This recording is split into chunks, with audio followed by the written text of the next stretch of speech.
self-destruct sequence has initiated.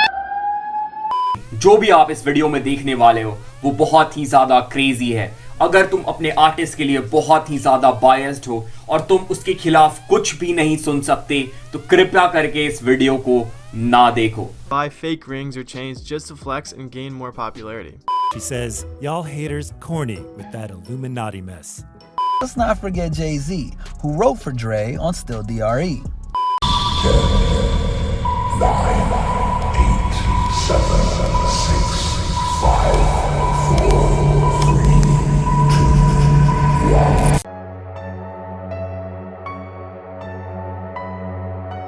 Welcome back. आज हम discuss करने वाले कुछ क्रेजी इंडियन हिप हॉप के कॉन्स्पिरेसी थ्योरी। हो सकता है कि तुम्हारे फेवरेट रैपर घोस्ट राइटर और घोस्ट प्रोड्यूसर यूज करते हैं अपने ट्रैक के लिए और तुम्हें इसके बारे में कुछ पता नहीं है। ये भी हो सकता है कि जिस बीफ और जिस डिस ट्रैक को तुम रियल समझते हो वो एक प्री प्लान डिस हो और बस सिर्फ हाइप के लिए किया गया। क्या हनी सिंह सैटेनिक है और वो इल्यूमिनाटी से बिलोंग करते हैं? क्या तुम्हारे फेवरेट रैपर तुम्हें बेवकूफ बना रहे हैं अपने गाने में fake jewelleries fake brand use करके और तुम्हें ये बताते हैं कि ये जेन्युइन है और रियल है? तो ये कुछ कॉन्स्पिरेसी थ्योरी है जो आज हम डिस्कस करने वाले हैं। मैं फिर से बता रहा हूं कि ये सिर्फ थ्योरी है और फैक्ट नहीं है। अगर तुम्हें लगता है कि तुम इस वीडियो को देखकर ट्रिगर हो जाओगे अभी तुम इस वीडियो को छोड़ के जा सकते हो। Starting with the first theory, your favourite rapper may be using ghost writer and ghost producers. यहाँ पे मैं एग्जांपल लूंगा MC Stan का। MC Stan is one of my favourite artist और उनके गाने मुझे बहुत अच्छे लगते हैं और अभी हाल फिलहाल में लोग उन्हें बहुत ही ज्यादा पसंद कर रहे हैं। पर एक चीज मैंने नोटिस किया MC Stan के ट्रैक में, दैट वाज सुपर वियर्ड। अगर तुम MC Stan के मोस्ट ऑफ द ट्रैक्स के डिस्क्रिप्शन खोलोगे तो तुम्हें वहां पे कुछ मिसिंग लगेगा। MC Stan के ट्रैक में मिक्सिंग और मास्टरिंग इंजीनियर का नाम नहीं होता है। तुम लोग यहाँ पे सोचोगे कि MC Stan अपने ट्रैक खुद से मिक्स मास्टर करते होंगे and that is a valid point. पर मैं यहाँ पे और एक एग्जांपल देता हूँ। तुम किसी भी बड़े लेवल के ट्रैक को खोलो, for example if you open any track from Zee music और सोनी म्यूजिक इंडिया और टी सीरीज, तुम्हें वहां पे एक चीज जरूर दिखेगा जो है मिक्सिंग इंजीनियर और मास्टरिंग इंजीनियर का नाम। क्योंकि जितना बड़ा प्रोजेक्ट होता है उसमें उतने ज्यादा लोग काम करते हैं और कभी भी एक ट्रैक को एक बंदा प्रोड्यूस मिक्स और मास्टर नहीं करता है। फॉर एग्जांपल अगर मैं हनी सिंह का ट्रैक एग्जांपल लेता हूं जैसे सैया जी, तो Saiya ji is a very big project और इसमें बहुत सारे लोग इन्वॉल्व है। अगर हनी सिंह चाहते तो वो खुद से ट्रैक प्रोड्यूस कर सकते थे, मिक्स कर सकते थे, मास्टर कर सकते थे, पर ऐसा नहीं है। हनी सिंह ने बीट प्रोड्यूस करा है, मिक्स किसी और ने करा है, मास्टर किसी और ने करा है और ये तुम सारे बड़े प्रोजेक्ट में, जो बड़े लेवल के प्रोजेक्ट में होते हैं उसमें तुम देखोगे। फिलहाल MC Stan खुद काम कर रहे हैं, अभी वो किसी लेवल से जुड़े नहीं है तो अभी वो अपने ट्रैक खुद से मिक्स मास्टर करते होंगे जिसमें मुझे कोई प्रॉब्लम नहीं है। पर जब वो नो फिल्टर से जुड़े हुए थे, जब उनका तड़ीपार एल्बम आया था और उस एल्बम का साउंड क्या क्रेजी था, mixing mastering top notch, beat production top notch, visuals top notch. अगर तुम बीट प्रोड्यूसर हो, अगर तुम्हें म्यूजिक के बारे में नॉलेज है, तुम MC Stan का जो तड़ीपार एल्बम था उसके साउंड ट्रैक और अभी जो उनके मम्मल वाले ट्रैक्स आ रहे हैं उन दोनों को कंपेयर करना और तुम्हें मिक्सिंग मास्टरिंग में बहुत ज्यादा डिफरेंस दिखेगा। और अगर हम MC Stan के तड़ीपार के कोई भी ट्रैक को खोल के देखते हैं तो उसमें क्रेडिट पे नाम होता है artist, lyrics and music MC Stan। वहां पे audio engineer, mixing engineer, mastering engineer का नाम नहीं होता है। इसका मतलब हम ये मान सकते हैं कि मिक्सिंग और मास्टरिंग घोस्ट इंजीनियर्स ने किया है जिसका नाम क्रेडिट में नहीं है। अगर हम बात करें MC Stan की बीट की तो क्या वो भी घोस्ट प्रोड्यूस किया होता है? मैंने यहाँ पे एक चीज नोटिस करी है कि MC Stan की जो बीट होती है और सैंपल होती है वो बहुत सिमिलर साउंड करती है, तो मुझे लगता नहीं कि वो अपने बीट को भी घोस्ट प्रोड्यूस कराते होंगे। पर कोई कोई बीट ऐसा होता है जो बहुत डिफरेंट साउंड करता है। फॉर एग्जाम्पल अभी MC Stan का नया गाना आया था इन लोगों ने मारे, उस गाने का सैंपल बहुत डिफरेंट साउंड कर रहा था और उस गाने का बीट भी बहुत डिफरेंट साउंड कर रहा था। अगर तुम्हें मैं बिना ऑडियो के बिना वोकल्स के अगर वो बीट सुनाऊंगा तुम सुन के बोल नहीं पाओगे कि वो MC Stan ने प्रोड्यूस किया है। तो मुझे थोड़ा सा डाउट तब हुआ था कि क्या MC Stan घोस्ट प्रोड्यूस कराते हैं, और चांसेस है वो करा भी सकते हैं और इसमें कोई भी बुरी बात नहीं है। अगर हम बाहर देखें, बाहर वेस्टर्न हिप हॉप में, तो वहां बहुत सारे रैपर है वो घोस्ट प्रोड्यूस कराते हैं और क्रेडिट में अपना नाम डालते हैं। So there is a possibility MC Stan is using ghost producer for beat production, और मिक्सिंग और मास्टरिंग के लिए तो वो घोस्ट इंजीनियर यूज करते ही है, क्योंकि मुझे कभी भी MC Stan के ट्रैक में मिक्सिंग इंजीनियर और मास्टरिंग इंजीनियर का नाम नहीं दिखा है। Coming to the second artist जो है एमिवे बंटाई। तुम्हें पता होगा एमिवे और रफ्तार का बीफ हुआ था। उसने रफ्तार ने अपने एक डिस ट्रैक में बोला था कि उसने एमिवे के एक ट्रैक का एक वर्स लिखा है। तुम सोचो कि अगर एमिवे रफ्तार का बीफ नहीं होता तो क्या हमें पता चलता, कभी भी पता चलता कि एमिवे का एक वर्स रफ्तार ने लिखा है? कभी नहीं पता चलता। तो रफ्तार ने एमिवे के लिए घोस्ट राइट किया था और ये बात हमें तब पता चला जब एमिवे और रफ्तार का बीफ हुआ। और हो सकता है कि ऐसे ही बहुत आर्टिस्ट ने अपने फ्रेंड्स, अपने क्लोज आर्टिस्ट के लिए वर्स लिखे होंगे और हमें बिल्कुल भी आइडिया नहीं है।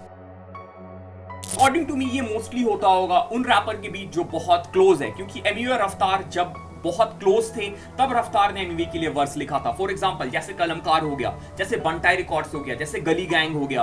यहाँ पे अगर कोई आर्टिस्ट है, मैं एग्जांपल लेके बोल रहा हूँ, मैं किसी भी पार्टिकुलर आर्टिस्ट को टारगेट नहीं कर रहा हूँ, this is just example. For example Thorat है, थोराट को अगर किसी अपने गाने में प्रॉब्लम हो रही है, अगर उससे वर्स कंप्लीट नहीं हो रहे हैं तो एमिवे हेल्प कर सकता है थोराट को लिरिक्स लिखने में और क्रेडिट में एमिवे का नाम बिल्कुल नहीं होगा। That means Emiway did ghost writing for Thorat. और same goes to Kalamkaar. For example Karma को अगर कहीं पे प्रॉब्लम हो रहा है तो या फिर रफ्तार ने या फिर कृष्णा ने अगर कर्मा को हेल्प कर दिया लिरिक्स लिखने में या फिर वर्स कंप्लीट करने में, दैट इज घोस्ट राइटिंग और हमें कभी भी उनका नाम क्रेडिट में नहीं दिखता है। और पॉपुलर रैपर जैसे रागा, वो खुलेआम बोलते हैं कि तुम उन्हें पैसे पे करो और वो तुम्हारे लिए घोस्ट राइट करेंगे। मैंने रागा को डीएम भी करा था इसके लिए, ये पता करने के लिए कि उनका रेट क्या है। उन्होंने बोला कि अपना फोन नंबर ड्रॉप करो, we will discuss in a call.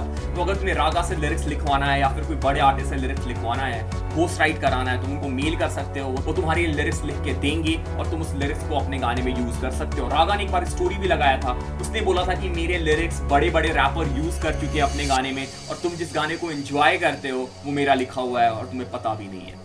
Honey Singh के बहुत सारे लिरिक्स लिल गोलू ने लिखे हैं और लिल गोलू का नाम उस लिरिक्स में क्रेडिट में नहीं होता है। So ghost writing is also a thing in desi hip hop. And before ending the first theory, मैं फिर से बोलना चाहता हूं, this is just a theory not a fact. Trigger मत होना। Moving to the second theory, which is the disses and the beef in Desi hip hop or Indian hip hop is fake and it's just for hype. यहाँ पे मैं example लूंगा एमिवे और divine के beef का, जो कोविड के समय पे हुआ था। एमिवे ने डिवाइन को डिस करा था अपने गाने पे समझ में आया क्या। फिर डिवाइन ने रिमांड गाना था जो उसके एल्बम में, उसने थोड़ा सा सबलिमिनल शॉट्स लिया था एमिवे पे। उसके बाद ये मैटर शांत हो गया था और दोनों तरफ से हमें कुछ सुनने को नहीं मिल रहा था। पर सडनली जैसे कोविड के केसेस बढ़े, इंडिया में लॉकडाउन हुआ, रैपर और जितने भी बाहर आउटडोर्स काम थे सारे रुक गए।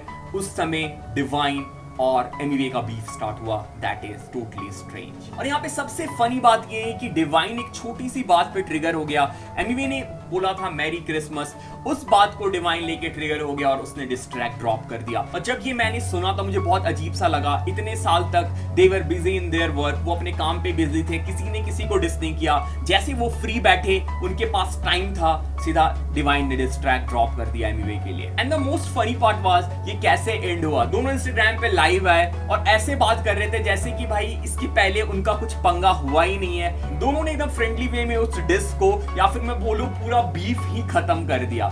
और भाई मुझे जब मैंने ये चीज देखा मुझे बहुत फनी लगा और मुझे लगा कि भाई कुछ दाल में काला है। मैं फिर से एग्जांपल लेना चाहता हूँ बाहर का वेस्टर्न हिप हॉप का। बहुत सारे डिस और बीफ जो है वो हाइप के लिए होते हैं। इंडिया में भी इंडियन यूट्यूबर्स हैं, वो हाइप के लिए, अपने सब्सक्राइबर बढ़ाने के लिए फेक बीफ करते हैं। तो बहुत ज्यादा पॉसिबिलिटी है डिवाइन और एमिवे का बीफ फेक था और भी बहुत सारे बीफ है देसी हिप हॉप में, उनके भी चांसेस है कि वो फेक हो। Let's move to the third conspiracy theory, which is Honey Singh is satanic. बहुत सारे ऐसे YouTube चैनल हैं जिन्होंने ये प्रॉपर वीडियो बनाया है कि कैसे हनी सिंह अपने गाने में हिडन मैसेजेस देते हैं। देखो अगर हम सिंपल वर्ड्स में बात करें तो भगवान होते हैं और शैतान भी होता है। जो पॉजिटिव पावर होती है, जो पॉजिटिव शक्तियां होती है वो भगवान की होती है और जो निगेटिव शक्तियां होती है, जो गलत शक्तियां होती है वो शैतान की होती है, सैतन की होती है। बहुत सारे लोग, मोस्टली सेलिब्रिटीज, जब वो सक्सेस नहीं हो पाते हैं तो वो भगवान को छोड़ के शैतान की पूजा करने लगते हैं, अपने सोल को ट्रेड कर देते हैं शैतान से और उन्हें बहुत ज्यादा सक्सेस मिलती है और वो बहुत रीच हासिल कर लेते हैं। पर अगर वो बाद में डिसओबीडिएंट हो जाते हैं डेविल से, जितनी भी सक्सेस और जितनी भी पैसे हैं उनसे छीन ली जाती है। तुम एग्जांपल हनी सिंह का ले सकते हो। Honey Singh was the most popular rapper and singer at one time. उनके हर गाने हिट जा रहे थे, हर गाने में व्यूज आ रहे थे, लोगों के जुबान पे बस एक ही नाम था, यो यो हनी सिंह। एंड सडनली उनकी तबीयत खराब हो गई। और वो कुछ साल तक गायब रहे। उसके बाद उन्होंने कमबैक भी किया, पर उनके गाने उतने ज्यादा हिट नहीं हो रहे हैं जितने वो पहले होते थे। और हाल फिलहाल में उनकी पत्नी ने उनके ऊपर बहुत सारे एलिगेशन भी लगाए हैं। So things are not going well for Yo Honey Singh. Honey Singh ने एक गाना भी ड्रॉप किया था बहुत पहले, जिसका नाम था सैतन, और वो जब वो गाना ड्रॉप हुआ था तब वो हनी सिंह अपने करियर के पीक में थे। और हनी सिंह के ऐसे बहुत सारे गाने हैं जिसमें उन्होंने 666 के बारे में बात की है, which is sine of devil, illuminati के बारे में बात की है, और बहुत सारी सैटन और कल्ट से रिलेटेड बातें की है। मैं इन सब चीजों में कोई एक्सपर्ट नहीं और मैं खुद इस चीज पे बिलीव नहीं करता हूं। जो मैंने रिसर्च किया, जो मुझे पता चला, मैं वो तुम लोग को बता रहा हूं। So this is the theory. Moving to the fourth theory. Fourth theory ये है कि तुम्हारे फेवरेट रैपर तुम्हें बेवकूफ बना रहे हैं और अपने गाने, इंस्टाग्राम स्टोरीज में, अपने लाइफस्टाइल में जो वो ज्वेलरी और जो वो सामान और जो वो कपड़े यूज करते हैं वो फेक है। अपने रफ्तार भाई के बहुत पॉपुलर डायलॉग है कि क्या रैपर पैसा कमा पा रहे हैं, और क्या रैपर इतना ज्यादा पैसा कमा पा रहे हैं कि वो लाखों रुपए के जैकेट, लाखों के जूते और लाखों की ज्वेलरीज पहन सकते हैं। अगेन मैं एग्जांपल लेना चाहूंगा बाहर के वेस्टर्न रैपर्स का। बहुत सारे रैपर पकड़े गए हैं फेक ज्वेलरीज, फेक घड़ी, फेक कपड़े पहने हुए और फेक फ्लेक्सिंग करते हुए। हिप हॉप और रैप म्यूजिक एक ऐसा जॉनर है जहां पे लोग फ्लेक्सिंग करने के लिए जाने जाते हैं। अगर फ्लेक्सिंग करने से कोई अच्छा रैपर बन जाता तो मैं भी फ्लेक्सिंग करना स्टार्ट कर देता, पर हम क्या कर सकते हैं, दिस इज द कल्चर। तो उससे इंस्पायर होकर इंडिया में भी बहुत सारे रैपर हो सकता है कि वो फ्लेक्स कर रहे हैं, उस कल्चर को कैरी फॉरवर्ड कर रहे हैं। मे बी वो जो चीज दिखा रहे हैं अपने म्यूजिक वीडियो में, अपने इंस्टाग्राम स्टोरीज में, वो सारी चीजें रियल नहीं है। This was it, this was some of the conspiracy theory. बहुत डिफरेंट वीडियो ट्राई किया है, मुझे लगता नहीं कि किसी ने आज तक इस टाइप का video Indian hip hop scene में ट्राई किया है। अगर तुम्हें लगता है कि तुम्हारा भाई कुछ अलग काम कर रहा है, डू सब्सक्राइब द चैनल। भाई को सपोर्ट करो और मुझे कुछ नहीं चाहिए तुम लोगों से, ठीक है? बस तुम सब्सक्राइब करोगे, तुम नीचे अच्छे कमेंट ड्रॉप करोगे, तुम्हारा भाई मोटिवेटेड रहेगा। और अगर तुम्हें ये वीडियो का पार्ट 2 चाहिए और इंडियन कॉन्स्पिरेसी थ्योरी के ऊपर वीडियोस चाहिए, do let me know in the comments. Thanks again, thanks a lot. कैसा नशा तेरी यादों में मैं लापता, कोकेन जैफी चढ़ती लत लगी है क्या पता, साथ बिताए पल लबों पे जैफी पफ कीजिए, कोसों में दूर फिर भी माइंड मेरा तेरे पीछे।